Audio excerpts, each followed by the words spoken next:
All right, good evening, everybody. Thanks for coming. We always give a State of the Schools address at the PTA meeting, which we're excited about doing again this year. Along with our back, just kind of recap some of the things that we've been working on and kind of where we're headed. So it's a good update for everybody. Always like to share our enrollments. We're at 1,242 students currently this year. It's about 24 students more than last year.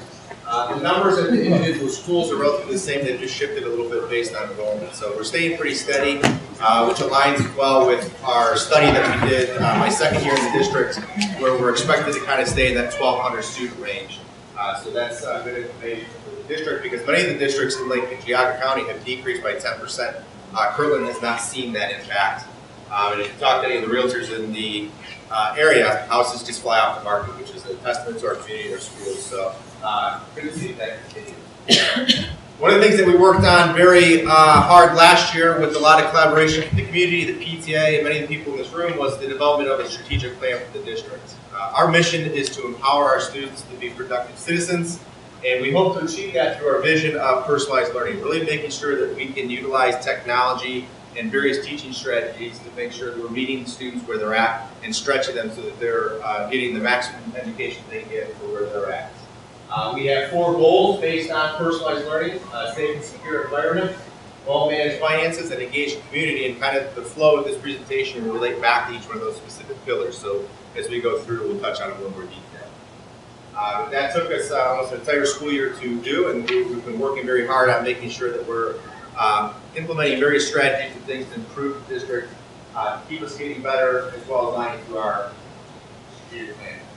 So with regards to personalized learning, really we're focusing on how to modernize our curriculum, how to make sure our students are having experiences that really meet their needs as an individual, preparing them for life after Kirtland School. So how can we make sure our students are more college and career prepared? That was a big piece of feedback that we got from our community, as well as particularly students who graduated the last 10 years. So how can we make sure that they feel more prepared when they walk out of Kirtland High School after their 13 years in the Kirtland schools, to make sure that they're ready for the next step, whether it be going on to college, because about 90% of our graduates go on in 2 or 4-year colleges, or whether they go into the workforce or enlist in the armed services. So how can we continue to do that better? How do we leverage technology in a balanced approach to make sure that we're meeting our kids where they're at and stretching them? The district report card, we received an overall grade of B. We went up in stayed the same in the bottom 3 areas. So if I take that back, you can see graduation rate was still an A. Prepare for success was a C, which was one of the ironically highest grades in the state. Very few school districts scored in the ABC range. Many districts scored the D and F range, which really goes back to the fact that our students are taking a high percentage of AP classes. Our students are doing well in the ACT, SAT. Our students that go to All Career Center are being successful on their certification programs that they go on. It's kind of a multitude of various factors that they look at to make sure that we're doing well. And again, our achievement continued to increase. And if you're at the board meeting, or you saw the presentation I did at the board meeting, our achievement went up. We met quite a few more indicators. Our performance index, which measures how well our students are performing on the test, continues to go up for the 3rd year in a row. And our progress in closing the gap on students with various disabilities continue to get better. And if you ranked us, as many of the different papers locally had and throughout the state, we fell into the top 10% of the districts based on our performance index. So I think, again, that's a testament to our teachers and our students and our parents and all the hard work that they do to make sure our students are being prepared. Still have work that we want to do, and that's why we're here and we're doing the things that we're doing to continue to get better. But this, again, lets us know that we're going in the right direction. The things that we are doing are working and helping our students succeed better. We are an AP Honor Roll district again. This is a very big accomplishment. Very few districts are able to receive the distinguished honor of being an AP Honor Roll district. Even fewer are back-to-back years, because what that means is we've had more students taking AP classes and AP tests. They're scoring higher than they were previously. So we're a small district, so if you think about that, for us to increase the number of students taking AP courses, which are very rigorous high school courses, where students can receive college credits, is going up. So more kids are taking those harder classes and they're doing better. And again, to be designated as an AP honor roll district is a very big accomplishment for our high school. And that doesn't just start in high school, obviously that starts down in elementary and middle school as well to prepare those students so they can take those courses. We offer 13 AP courses in the district. In the district, we offer a lot of other classes that students can take for AP classes online. So students, if they want to take additional courses that we do not offer, they can do that. And 80% of our students score 3 or higher, which is a very high passage rate. 3 out of a scale of 5 is basically you would have earned high school or college credit in that high school course. So if they score 3 on the test, that means they're doing very, very well. And 80% of our students who take AP tests score 3. Again, this speaks to the amazing teachers and students that we have in our district. Just some data. We had 22 AP scholars, 7 AP scholars with honors, and 10 AP scholars with distinction. That's a really good representation of our students that are going above and beyond and scoring higher than just a 3 on multiple tests. As you can read, being AP scholars, a 3 or higher on 3 or more tests. So those students are taking 3 tests in their career and they scored 3 or higher. In an AP Scholar with honors, they averaged 3.25 higher, plus they had 3 or higher on 4 or more AP exams. So as it gets harder and harder, those students, I mean, we have a lot of kids that are taking a lot of exams and scoring very well, and we're very proud about that. We're also very proud to announce that we had Emily Krebs as a commended student for the National Merit Finalist Program, and we had Lily Kellerman as actually a National Merit Finalist, and that's my first finalist that I've had as a superintendent since I've been here, so that's a very big accomplishment. We're very proud of both of those young ladies for those accomplishments. Let you digest this picture a little bit here. There's probably some of us in the room that have experienced one, or if not all of those levels of education in their lifetime. I just share it with you because when my parents were in school, they were probably more in the industrial age type of school setting where they were sitting in rows and information was being spewed at them and they were taking it in. Towards the end of my educational career, high school, we started to see computers kind of come in and we got into the information age where we had all the information at our fingertips and we were doing a lot of processing. We are now in what we call the experience age of education. What a better place to have this discussion than a place like this, where really students want to be engaged and experiencing. They don't want to be sitting in rows. They are very used to having a lot of things right at their fingertips. You know, you can put an iPad in front of a baby, and they can figure it out on their own, and it's pretty amazing. So we're dealing with students now who are in that experience age. So we need to make sure we're providing educational spaces and environments for our kids in Kirtland schools, so they're getting an education that kind of meets their needs. So we started to make that shift, and as you will see, a lot of our classrooms with the teachers working, you can see the updated classrooms that we have that we finished last year at the middle school. So now all of our classrooms, grades 6 through 12, have been updated with flexible furniture to really promote that type of learning and that experiential learning and collaboration and communication that's going on in our classrooms. You can see down in the elementary room here with Ms. Cummings and her kids, though it's more of a traditional furniture setup, the kids are still working in groups. There's kind of that space in the middle where the students are getting together and doing their group work and working on things with our teachers. We are starting the initial phases in the 4th and 5th grade next year for classroom renovations. We're working on securing those contracts right now. So we'll be updating the elementary school starting this year. So we'll start to see a new type of furniture and kind of learning experiences and not cultures, but classrooms for our students in those as well that kind of promotes that type of learning that we're seeing. I shared this at the last PTA meeting, but I think it's worth again sharing in what we're talking about with regards to the state of the schools.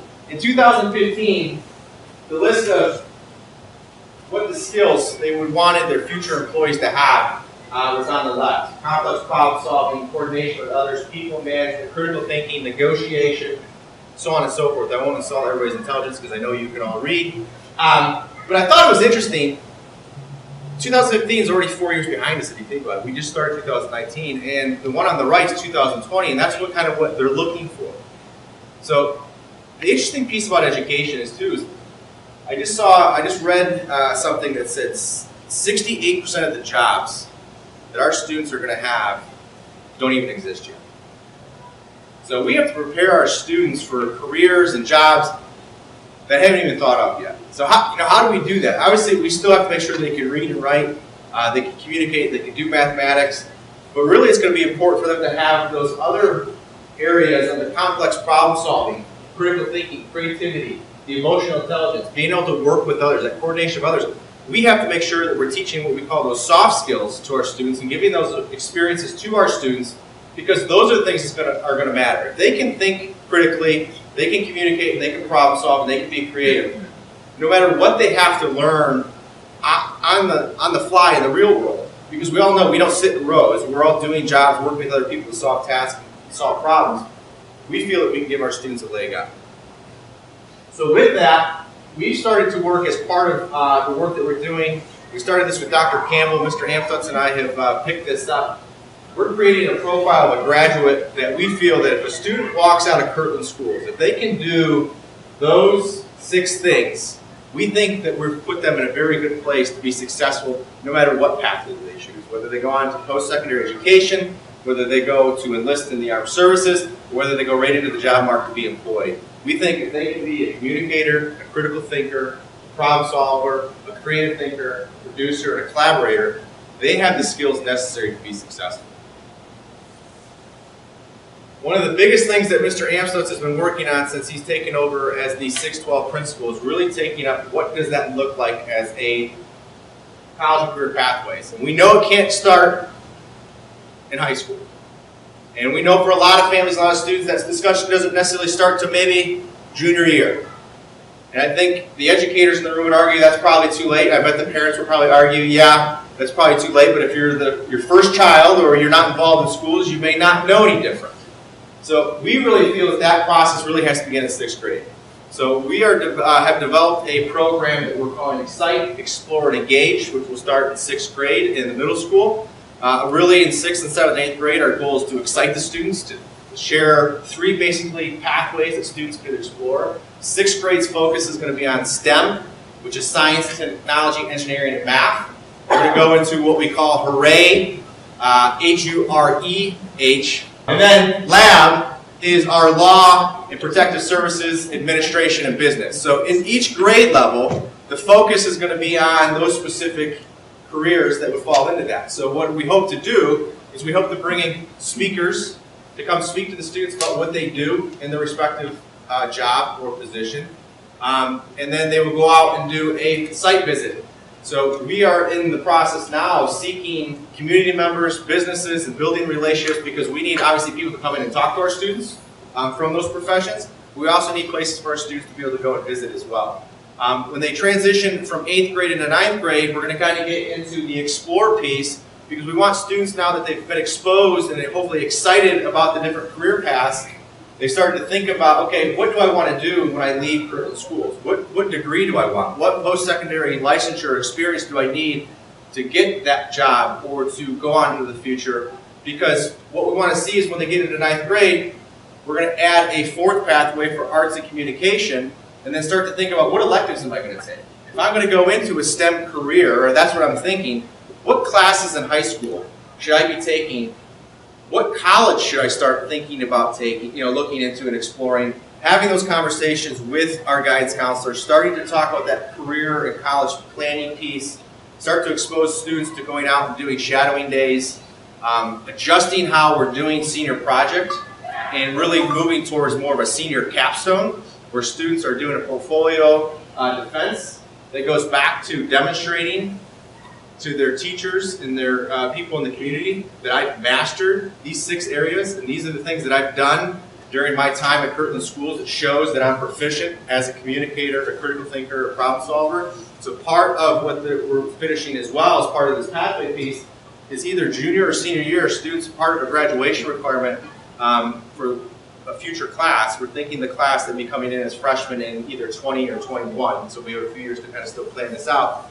They would have a graduation requirement by junior year or the first semester senior, where they have to do a portfolio defense that signifies that they have been proficient in these areas, because we feel that this is the areas that they should be coming with. So that everything that they would be doing in high school then would be to find examples or demonstration of how that they've demonstrated I'm a critical thinker, problem solver. We're doing a lot of work with our teachers right now on how to create assessments that would help students demonstrate those types of things. Again, leading up to the fact that so by junior and senior year, they've been excited, they've started to explore. Now when I'm really thinking about college or post-secondary, post-high school options, what does that look like? And the guidance counselors are going to have a curriculum where they're helping students write resumes, or they're giving them boot camps on what it means to do interviews, and that will all be part of this process and really trying to beef up that experience for our students. So by the time that they leave as seniors, they have a pretty good idea of who they are as students, who I am as a person, and what does my career pathway look like, because I've experienced things that I like. And part of that learning process as well is when I go and do that shadow experience, I don't want to do that anymore. I think I might want to be a lawyer, but then when I go and see what a lawyer really does, in comparison to what's on TV, it's probably drastically different. Part of that process then means that we have to create experiences for our students that really does help them prepare to compete in the global economy. Excited to announce we had board approval at the last board meeting to approve the addition of a teacher at the elementary school, and next year we're going to be having a K-5 coding and STEAM teacher as a 5th rotation that will support coding and STEAM education at the elementary school. Because we started this year, if you have middle school students, they are probably experiencing Project Lead the Way, which is a hands-on STEM curriculum which exposes the students to STEM careers, problem solving, creativity, and really that persistence piece. Because one of the things that we notice most about the students in this age group is when they're engaged, they'll do something for hours. The problem is when they hit a roadblock, or maybe they find something that they're not as passionate about, they want to change directions pretty quick. So one of the things that we want to make sure that we're teaching our kids is persistence, and sometimes you got to kind of fight through that piece in doing that. And STEM classes like Project Lead the Way in coding, and through code.org, which is a free national platform to introduce kids to coding. And if you're unfamiliar with coding, it's just programming. It's how we can program things on our devices, to make sure certain things that work. And the reason why, there's a couple of reasons why we think this is important. It goes back to these STEM these STEM classes that we would now have K through 8, because we have Project Lead the Way at the middle school. We have now, next year we'll have coding and STEM at the elementary school. Teach these 6 things. And they will support those 6 things to show kids how to be a creative thinker, because they're doing projects and they're thinking creatively, they're trying to solve problems, they have to work together and they have to communicate about it. But also, you may not be aware, coding jobs, or STEM jobs, in particular, pay twice as much as a non-STEM job. The market for STEM jobs is 40% greater than non-STEM jobs. We feel that part of our process is to make sure that we're educating kids to have what the exposure is, and if we don't expose our students to these types of experiences, we feel like we're not giving them a leg up. Particularly if you're a female, you come from a low socioeconomic status, or you're a minority student, which are underrepresented populations.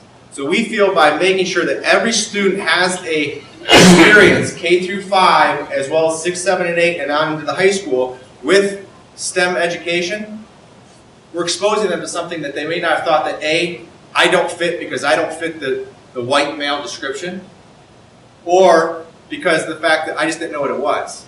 And we have a great teacher who teaches our high school computer classes, Mr. Cosme, who's not here because of that. He's there because he's helping me out and videotaping me, trying to make me look good. He's going to have a lot of editing to do.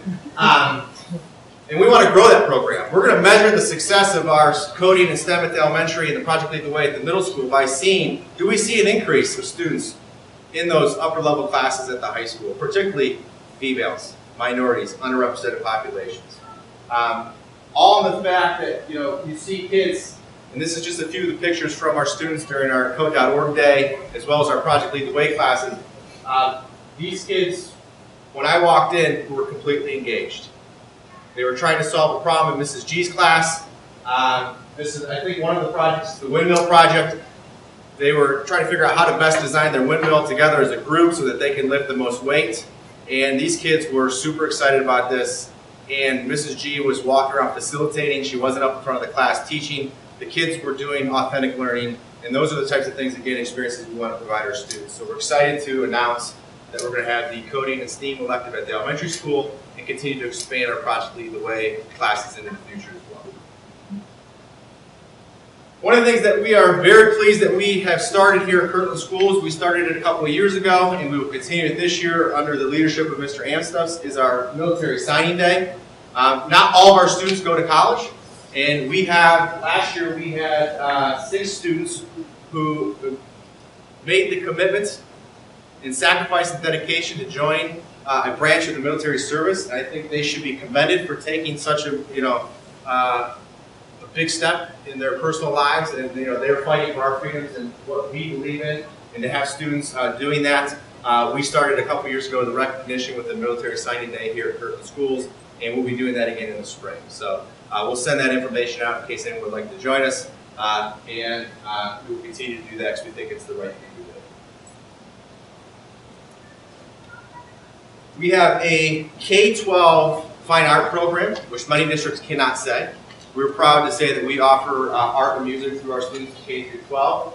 Just some pictures of our amazing students. And if you did not catch the play, rest assured this past weekend you definitely missed out. The students were amazing. To see Gent up on stage doing the things that he's doing, it's like you talk to him in the hallway, it's like 2 different people. It's amazing what our students can do that are actors. And some of our arts and our marching band. And Mr. Dingledine brought the jazz band out for us last week to perform at Senior Citizen Appreciation, which is a group of about 30 students who just love music, so they practice relentlessly on their own after school for no credit and just because they love jazz, and the students did an amazing job. We have 29 sports teams, grades 7 through 12. We are lucky to have very competitive sports teams, which I'll talk a little more about here in a second. But just in case people don't realize, the Boosters funds approximately $90,000 a year to our sports and athletic programs through the fundraisers and the bingo program that they do. That's $90,000 that the district does not have to put towards a yearly budget for athletics. They pay for all the basically day-to-day operations. As a district, we compensate for transportation, which costs us about $56,000 a year, and then we have to pay for supplementals. So our budget for athletics is strictly just for the coaches and transportation, which costs us about $318,000 a year. And with the support from the gate receipts that we get, as well as boosters, we don't put any additional money in it. That's about 25% of our budget. So it's very important, again, to continue to support our athletic boosters. If you make sure that you join up, make sure that you're volunteering for bingo, because that helps us keep, now, unfortunately, as we know from the levy failure with the pay to participate, that money goes directly to help offset the cost of transportation and salaries. If we lose funding and support from our boosters, we would have to offset that potentially with increases in pay to participate, which we don't want to do in the first place, let alone have to do with that. So again, please continue to support our athletic boosters. It was a great year. Has been a great year. Will continue to be a great year. We're only halfway through, or a little bit more than halfway through now. We had our state championship in football. Our girls soccer team continues to be amazing. To watch them go to 2 back-to-back state championships was been really fun. Haley Ream was a state qualifier in swimming, which was great. Connor just competed in the state wrestling championship this past weekend. Made us proud. And then we had our first tech and our Lego teams. Also were state qualifiers. So we don't just dominate in the fields and on the courts, we also dominate in other areas as well. So we thank our students for that. Mrs. G and Ms. Rudder are here, and they're our advisors for First Tech and Lego League. So congratulations, great season for both of that.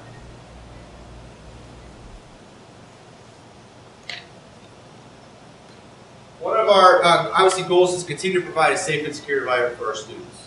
If we're not providing a safe and secure environment for our students, it makes it very difficult to do all those other things that we're looking to accomplish. I would like to thank again the PTA. The auction money last year helped us raise enough funds where the district had to pay very little out of pocket, almost the entire cost for our barricade system, which is this system right here, which goes on the bottom of the doors, which helps barricade those doors shut in the event of an intruder to help make our students a little more secure than stacking furniture for those doors. We were able to add those to every classroom and all the doors in the district. And then in very strategic locations, we were able to add the 3M film, which helps make the glass shatterproof. particularly if you think about the atrium, right? It looks great, it's beautiful to sit in there, but if an intruder needed to get in, they could just smash those windows out. Previously, not anymore, and just walk right in. Now we have a film over those windows which makes them shatterproof, which will deter an intruder from being able to come in through those glass entryways. We've also had Jesse Weinberger in previously with the support of the PTA with a donation to help us do that, to continue to promote internet safety with our students and educate our community. With the help of Ms. Green, we brought in Hidden in Plain Sight, which is anti-drug presentation to kind of educate parents on things to be looking for with your students with regards to drug use. We upgraded our filter at school. We found out that there was an issue with the filter not being able to maybe filter YouTube and other areas as well as we wanted to. So we talked to some local districts, particularly Mentor schools, and they were using a filter known as Securely, which has really helped us filter our content. You probably get complaints about it because now when the devices go home, they still have the filter on it, so they can't use the filter. They can't use our devices maybe as freely as they had at home. Which we think if we're gonna, and we heard this a lot. If you're gonna give my student a device, how can you help me filter at home? And now we have a solution where this is gonna filter at home, and we'll be hopefully, if not towards the end of this year, first thing next year, be able to introduce how parents can control the filtering for when they're at home a little bit more or less than that as well. Plus, provide you with reports. You may have gotten a call from an administrator because of our new filtering, because it looks through and it has a logarithm that it runs and it's looking for specific things. So let's say your son or daughter was doing a research project maybe on suicide. An administrator now will get a notification that that keyword has been used in an internet search or in something that they're writing through Google Docs, notifies us so that we can have an administrator or a guidance counselor speak to the students just as a precaution to make sure we're keeping our kids safe. So that's kind of an added level of protection that we have because if before with our old filter, if we didn't go and search for something, we didn't know. So there's certain things now that it triggers and notifies us to make that a little bit easier to help maintain the safety and security of our students. The picture right here is a collaboration with the Kirtland Police Department, Kirtland Fire Department, Wade Hill Police Department, Wade Hill Fire Department, where we did what we call a tabletop drill for a school shooter scenario with all of the safety officials that reside in our district as well as Lake County Sheriff's Department to talk about what would happen at different points along that process and what would that look like. So how do our protocols and procedures for school safety work and mesh with what's going on from the safety forces? And it was a really eye-opening and enlightening experience for us, and we're going to have another one of those drills here with them to continue to prepare and plan to ensure the safety of our students in the coming months. And then we'll probably do a drill next year sometime, either in the fall or spring, where we do more of a live mock drill with our secondary students. And just so that we continue to plan so that the police forces can get into the school and we can sit there and problem solve, what went well, what didn't go well, how can we make sure that we're improving the safety for our students. Speaking of safety, I had the pleasure of working with a district resident named Evan Young. I don't know, some of you may or may not know Mr. Young. He is the corporate, we are blessed to have so many great people in this district, and this is just another advantage of working in Kirtland. He's the head of security for Parker Hannifin International Corporate. So Mr. Young came in and spoke to myself and a few of other administrators, and we were looking at and talking about school safety and what types of things can we do to make our school safer beyond the things that we've already done. And he talks kind of about three things. Make sure you secure your outer perimeter, because you're doing that, you have a fence around your playground, that's good. Make sure you have cameras on the outside. He goes, let's look at your entrances and your visitor management. That's usually the second line of defense. So we looked at that and made some recommendations that I made to the Board of Education. Then he goes, then let's look at how you secure between your buildings. What control points do you have? What access control points do you have? That's where I really started to scratch my head, because if you've ever been in our schools, the great thing about our schools is that you can get anywhere. The bad thing, potentially if there's an issue, is that you can get anywhere. So how can we look at that and try to continue to make our schools safer? One of the things I noticed right away when I was new to the district was our high school entrance. And this is our high school entrance.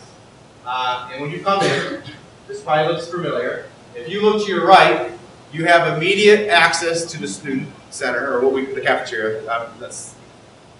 the old principal will be coming out, what we call the student center. The cafeteria to the right, and to your left, you have this stairwell that can take you up to the second floor. Or, if I wanted to, I could just go straight and go left or right and go either to the elementary school, middle school, or go down the high school hallway. Well, we're a small community. A lot of us know each other, and we feel very close, and that's great.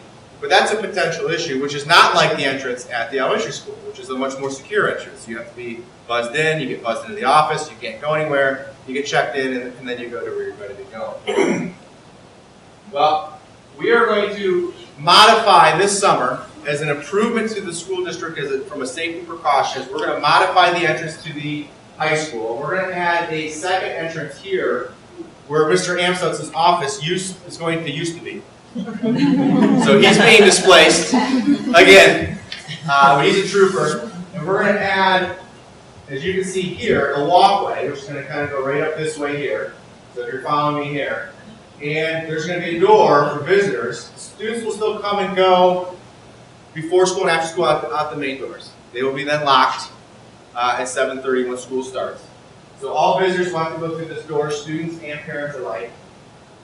And right here, which is right here, there'll be a buzzer. There'll be a wall built to here, and visitors will come in and check in the office by never entering the office and not having access to the rest of the building.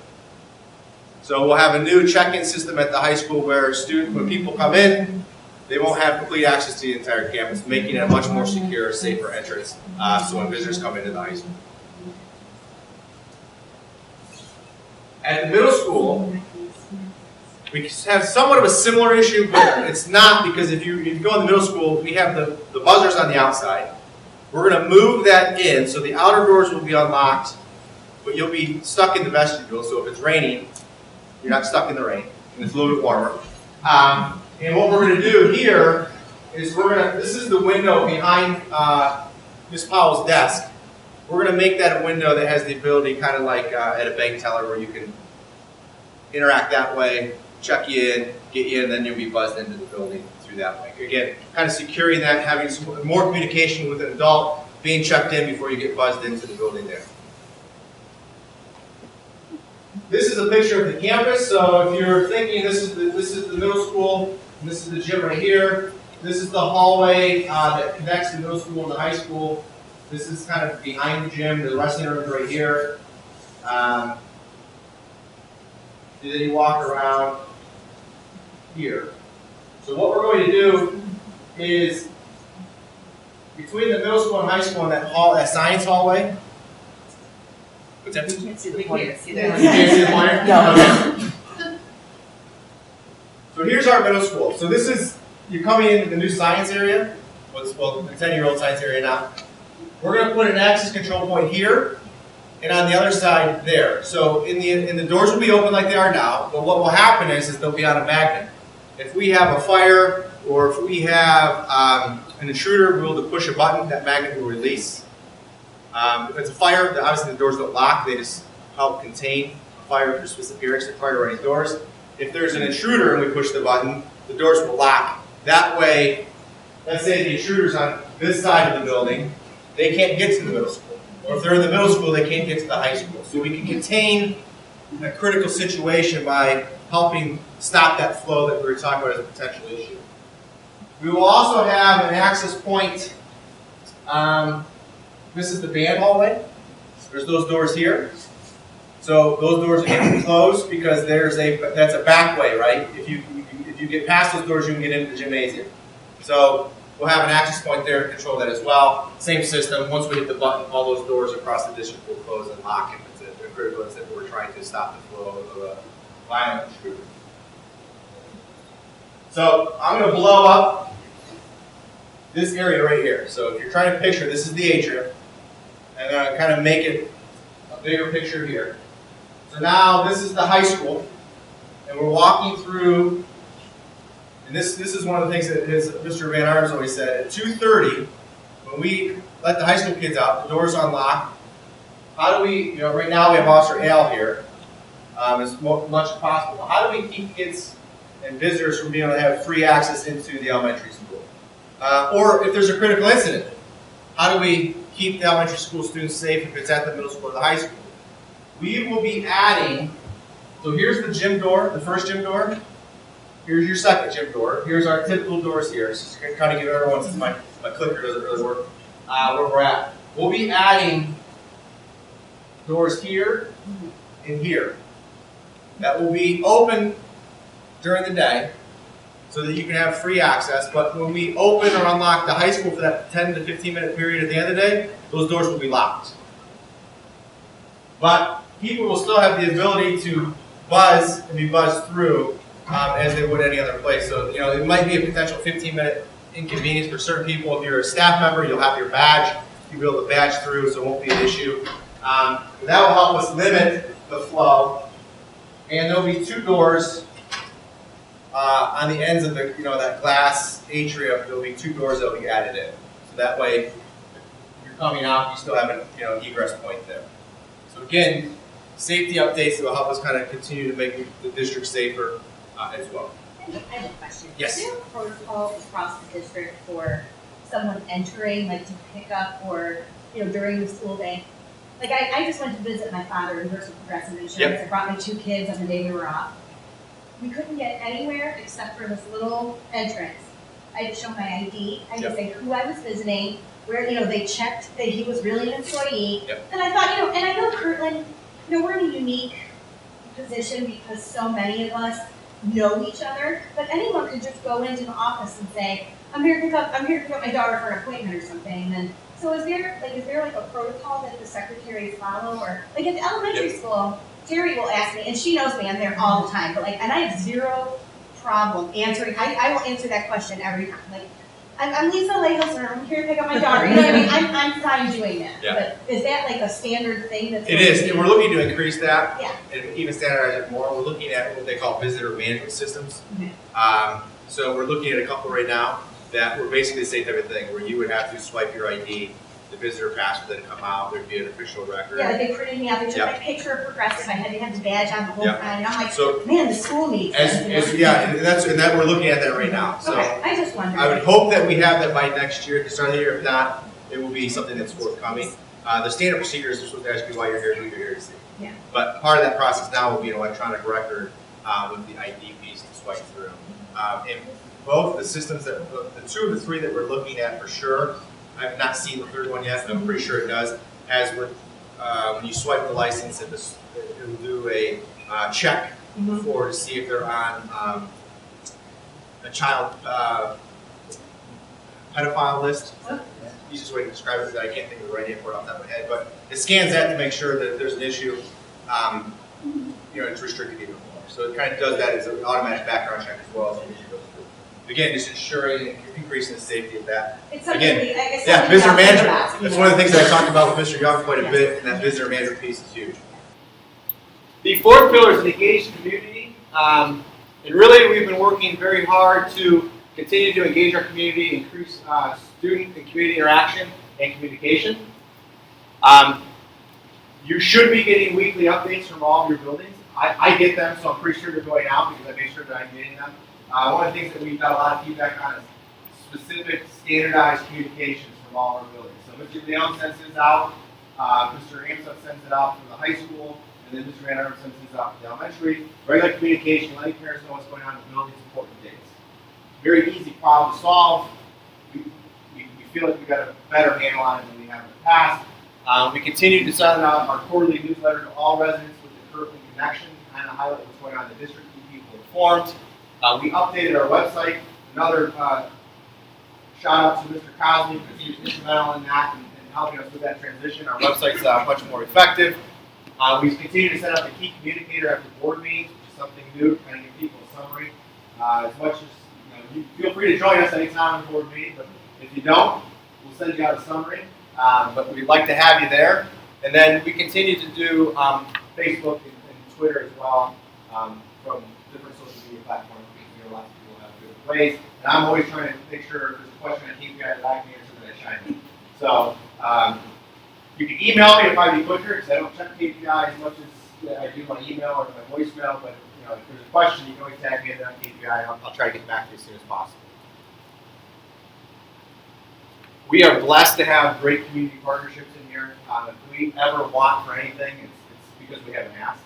Whether we go to Kiwanis or PTA, the KEF, the Service Council, our KEC, the Kirtland Education Council, which runs our open meetings to keep parents informed on a variety of different topics, or whether it be the music producers or athletic producers, we really have a lot of support in this district from those organizations, and we thank them for that continued support again, because it's not very often that we have to say, no, we can't do something, because we can go to any of those groups, and they'll help us with time or money or support, or a lot of times like PTA and Kiwanis, it's usually both. It's usually support and helping us financially as well, and very appreciative of that. And again, PTA winning the National PTA recognition for the, well, it ended up being 4 years in a row, right? Is that how it Yeah. works? So, back to back, also as impressive as our AP honor roll. Back to back, so.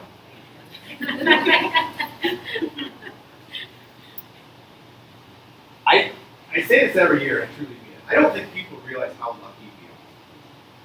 We are a very special, unique place. I worked at quite a few districts, and I asked other administrators and other teachers in other districts as well. Like, our kids are so altruistic, it's unbelievable. Our kids and our teachers are always looking at a way to do more and do that service piece. And our class of 2018 had 3,600 hours, which is almost 1,000 hours more than the previous class, which I thought was a lot. Our community outreach at the middle school is at over 1,000 hours already right now.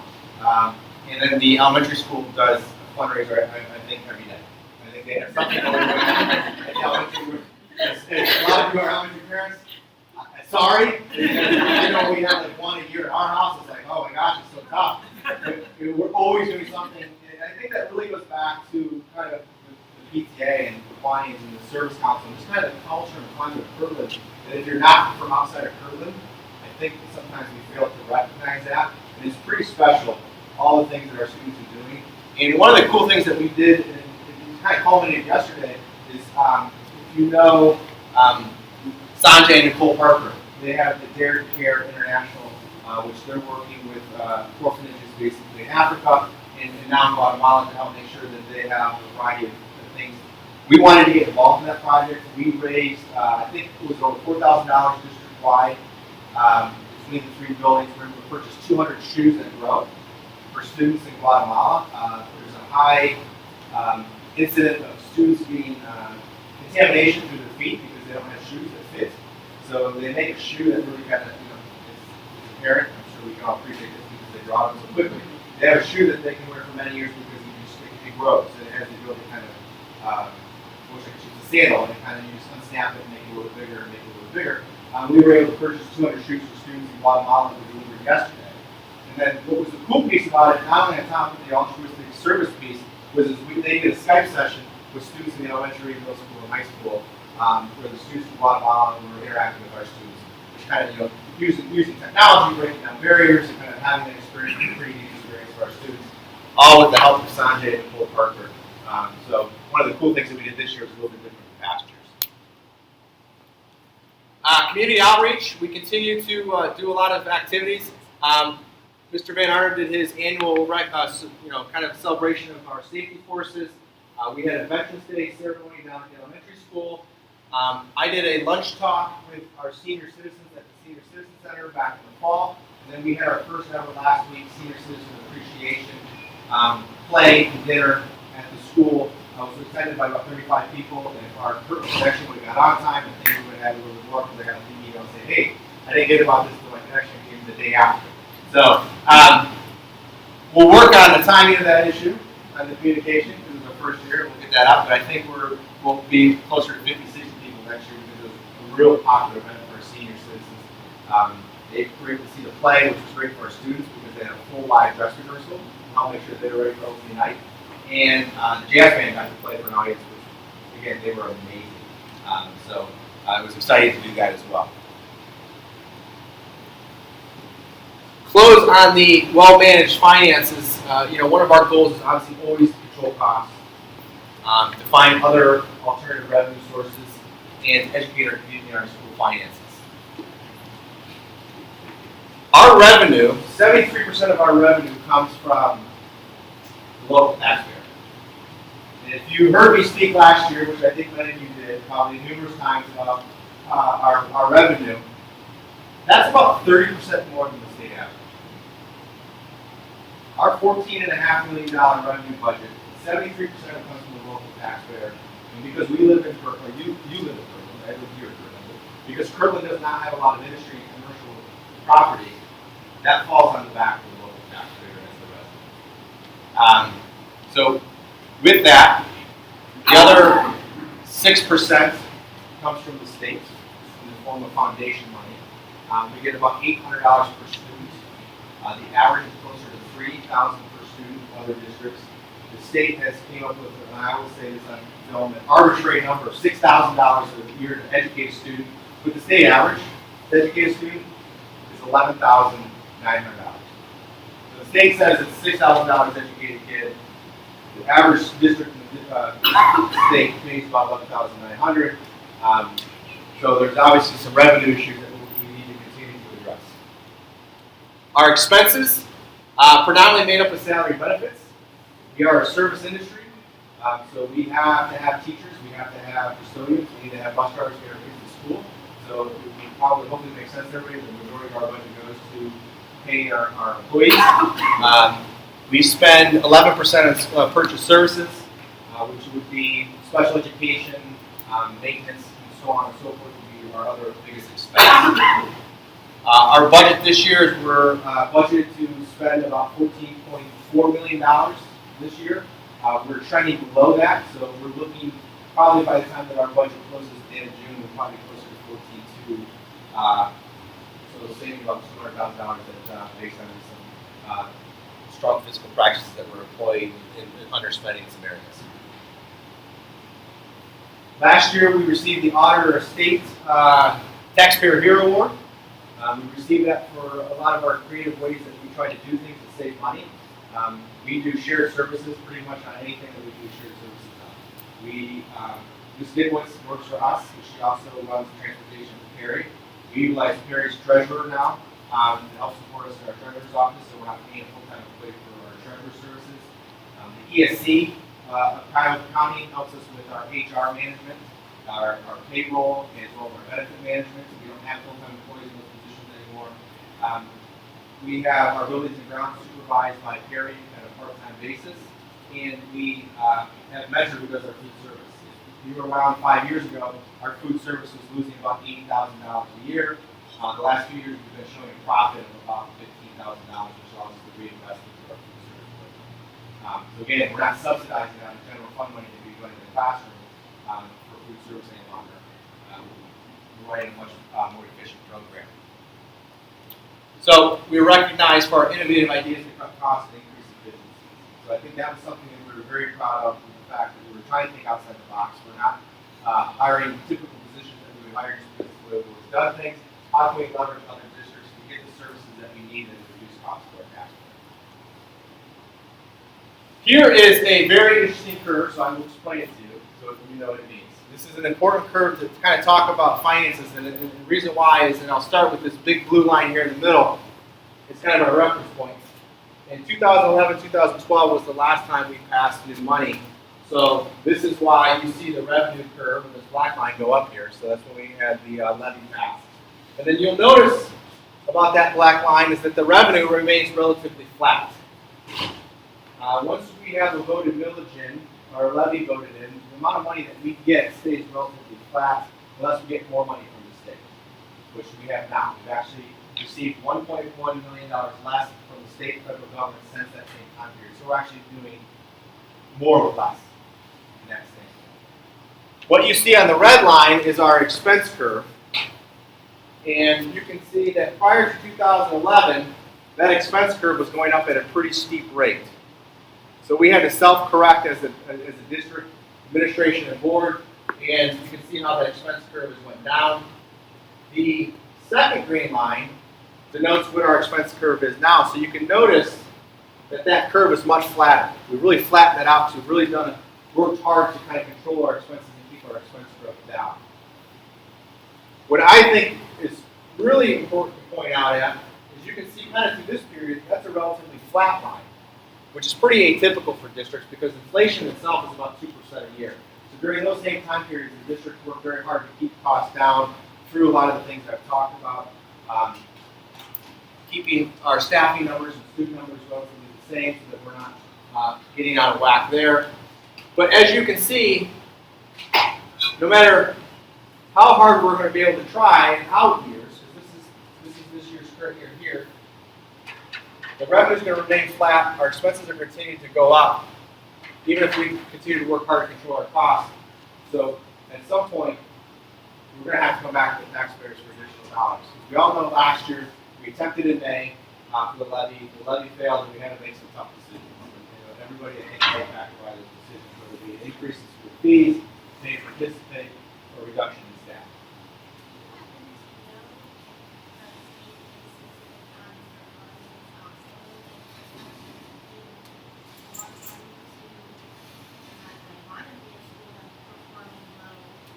Yeah.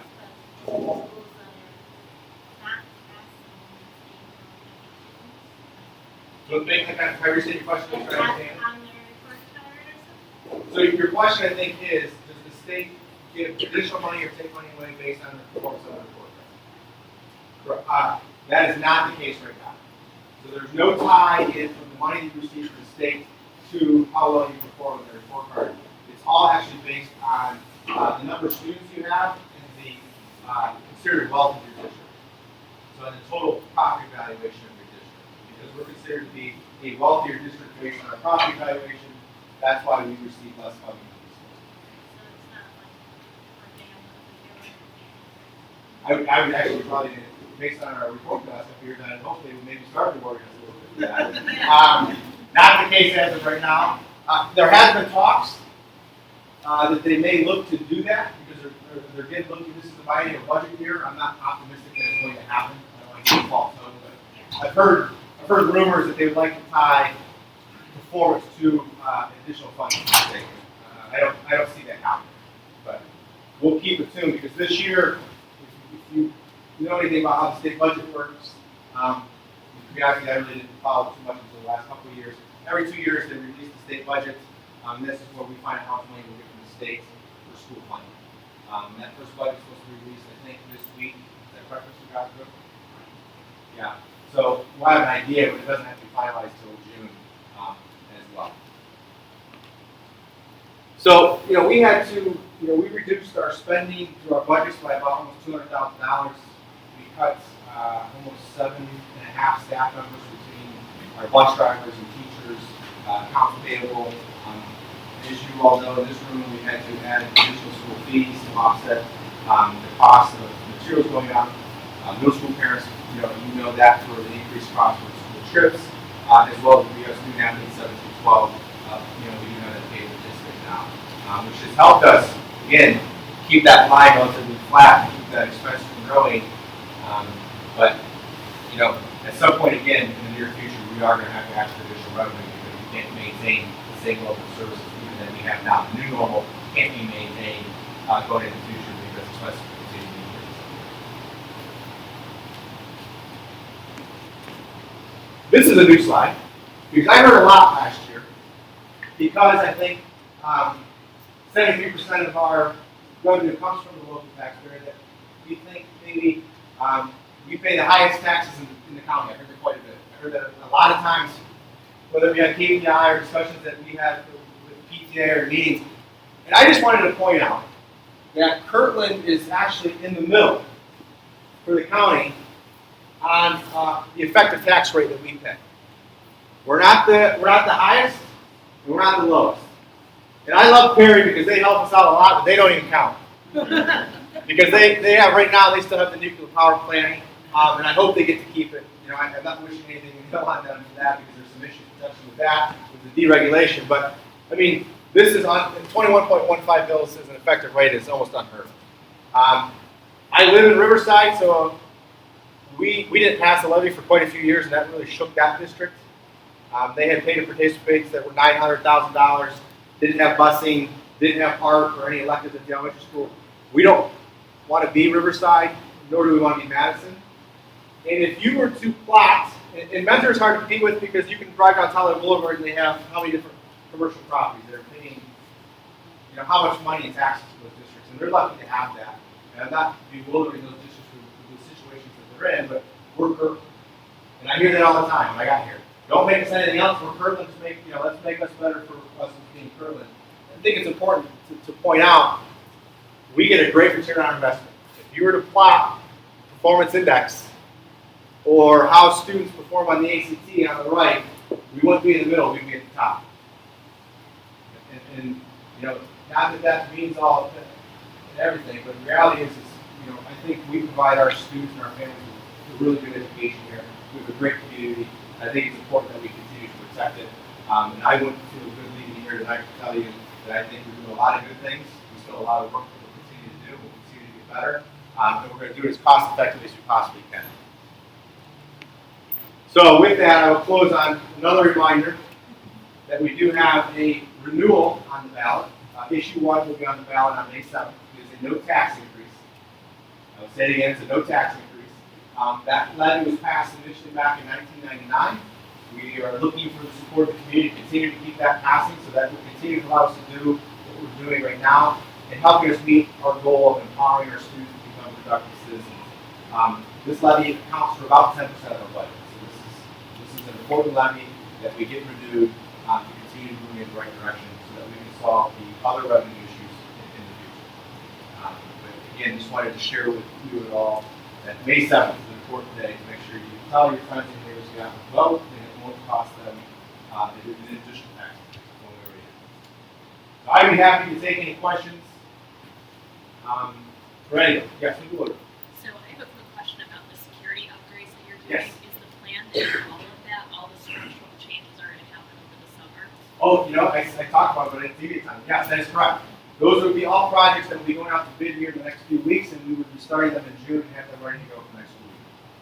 Yes, so we're going to use permanent improvement money, which is the PI levy, which is a separate levy than our general fund money that we can use specifically for improvements on the buildings. So that's not going to impact our general fund balance at all. Great question. Sorry about that. Good. What does it look like if it doesn't pass? This line here, the black line, will go down to about here. So that gap between revenue and expenses would just grow. So we wouldn't be able to, obviously, we couldn't sustain that with the reserves that we have. Because of the cuts that we made, the fact that we had a new treasurer, we were able to push off asking for new money this year, so that's the questions that people have asked. Because we want to see how new fees, the adjustments that we made to the budget, how everything kind of pans out, and we were able to buy time. It's not going to buy us a lot of time, as you can see from the graph. And if the renewal didn't pass, we would be in a very tough predicament. So once the renewal is over, what's your plan to start selling, like proactively selling to the community to pass? That will be, we're always going to be having that discussion. I think anytime that I speak, we're going to talk about the fact that we have a revenue issue. We have a flat revenue with increasing expenses.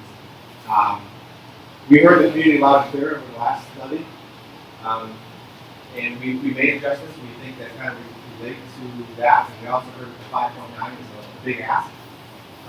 So I think that we can You got to change minds. change minds, but also listen to voters too at the same time. I think we got to figure out where the appropriate medium is. Yes, sir. Aren't you seeing any additional revenue just from the real estate prices going up? That's a great question as well. So the question was, did we see an increase in revenue from the real estate prices going up? We have many fixed dollar levies, emergency levies, so we don't see an inflationary growth on our most of the millage that we have. We saw about $130,000 increase to our yearly budget, so that the prices of the total valuation of this year went up by 10%. We didn't see a 10% growth in our budget. We saw $130,000. So it's about 1%. It's 10% would be 1.4, so it's a little less than 1%.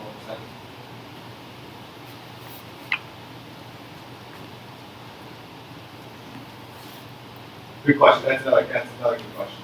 We're a little bit different because we have so many emergency levies that are fixed dollar amounts, so we don't see any more revenue. What happens is that the total effective rate drops. So as a community, we pay less, but your taxes could obviously go up because of valuation. But we don't see any additional revenue. Other questions? Everyone's still not sleeping. Right? There's a lot of engagement I so I appreciate that. At least for entertaining me for tonight. If you have any questions ever, I try to find myself and make myself available. Give me a phone call, shoot me an email, or like I said, reach out to me on KPI. The two on here are a lot quicker than KPI.